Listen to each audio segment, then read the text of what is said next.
My name is Devin Tanner. I'm from Scottsdale, Arizona. My name is Jessica Tanner. I'm from Mesa, Arizona.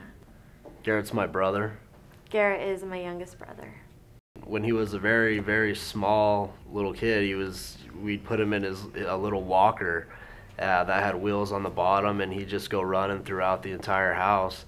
And a number of times we'd leave the door open down to the basement, and just by accident, and you'd hear crashing down the stairway and run to the stairwell and see him down at the bottom, still in his little cart with wheels, and just laughing and smiling. Didn't had no effect on him. It was pretty wild, pretty dangerous, but it was funny. I'm Garrett Tanner from Mesa, Arizona. High school was a good time. Had a lot of friends. Went to all the school dances, which were always fun, and was really involved in clubs and sports. I was also the school mascot my senior year.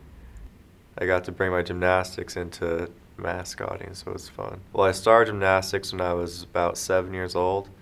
I was good at gymnastics because I was fearless. I'd see the older kids pulling tricks off the high bars or just flipping into the pit, doing crazy things, and I thought I could do it. And most of the time I could pull it off, so I would just go for it. I had a trampoline in the backyard, and that's what started this whole gymnastics love. That smile, even as he'd be running down the track to do a vault, he'd have that big smile on his face, and he'd land with a big smile, and the coach would always say to him, "Garrett, you don't have to smile." And he said, "I like to." And off he'd go with a big smile. And Garrett and I went on a road trip to California, and one night we went out on the beach and he was doing his tumbling. And I was taking pictures of him doing a front flip from the beginning to the end, and I have an incredible picture of him on the beach, and he's tucked up in a flip, and the sun sets behind him, and if you look closely at the picture, you can see his body just folded up in this ball, and it is my treasured picture from that trip. It was the last hurrah, if you will, before his accident. My accident was November 14th, 2007, and I was 20 years old. My birthday was 12 days before. I just got done coaching a class of kids, and I was actually teaching them how to do double front flips. I decided I'd work on double front flips myself so I could better teach my students how to do them.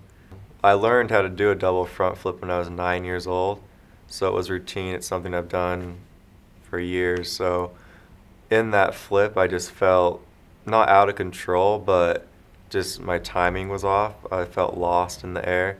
Kind of like when you have a dream and you're falling off a waterfall or something, and you wake up and you're about to fall off your bed. That panic of just, I'm lost, or just a spooky feeling like this is off, something's not right. And while I was in the air, I could just tell I know I'm not going to land on my feet, so I decided I'd bail out of it into a dive roll, and I just opened up too early, so I wasn't complete on my rotation, and I came down on my head. I heard my neck break, I heard a crack, so I just laid there, and I felt my body slowly shutting down. I remember trying to move my arms, and I could, and then they wouldn't, and then I could move my foot, but I just slowly felt my body shut down lower and lower until I just couldn't move. I don't know if you've been in a big room where the lights are on, like in a big gym they shut the lights down, and it's like they shut down in a row. Just it felt like my body all the way down was just, from my shoulders down to my toes, I felt each part of my body just stop moving.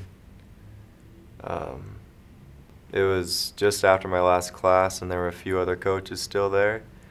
So they called 911. I had one coach actually grab my legs. He's like, "Are your legs crossed or apart?"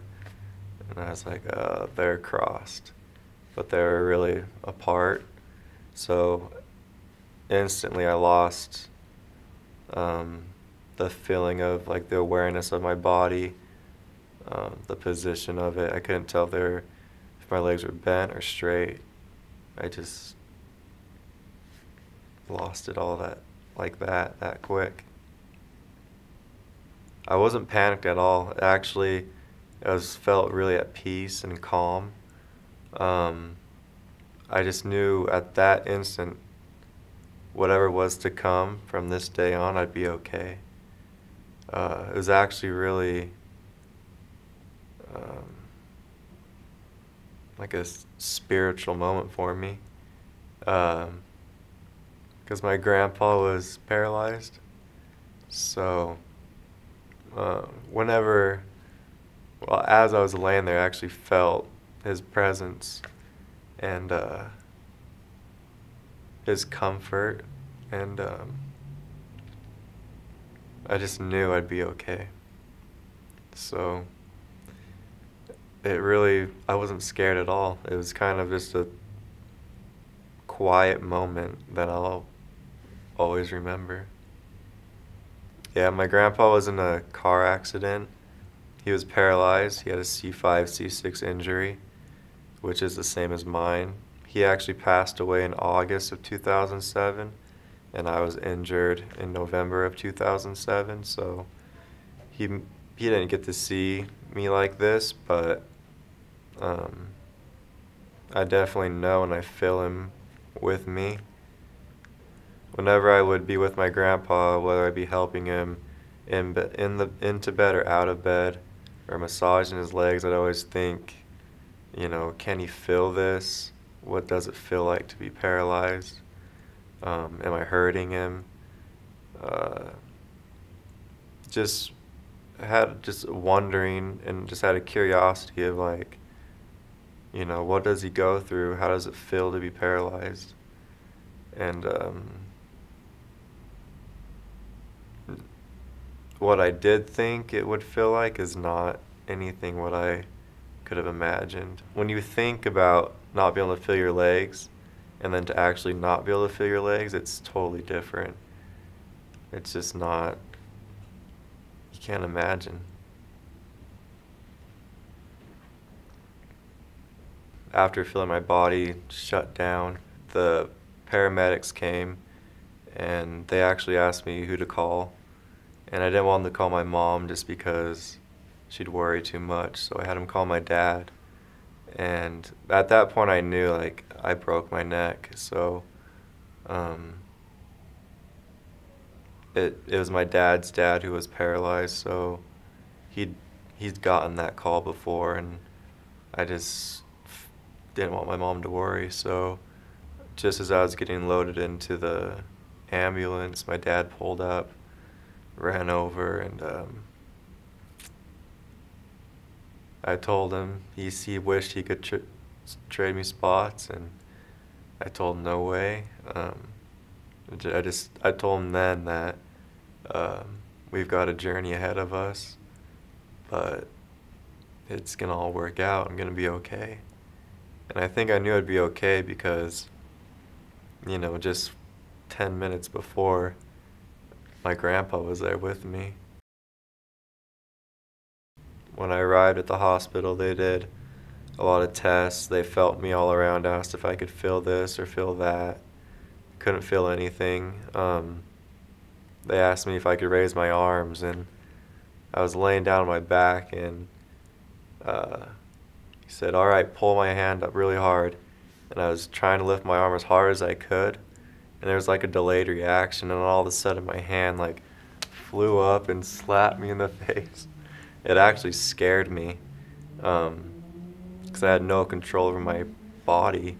I pulled as hard as I could, and all of a sudden my hand was just flopping around in my face. And that's when I realized, this isn't good. I couldn't feel my body, but I didn't know I couldn't control it. So at that point, I knew it was real.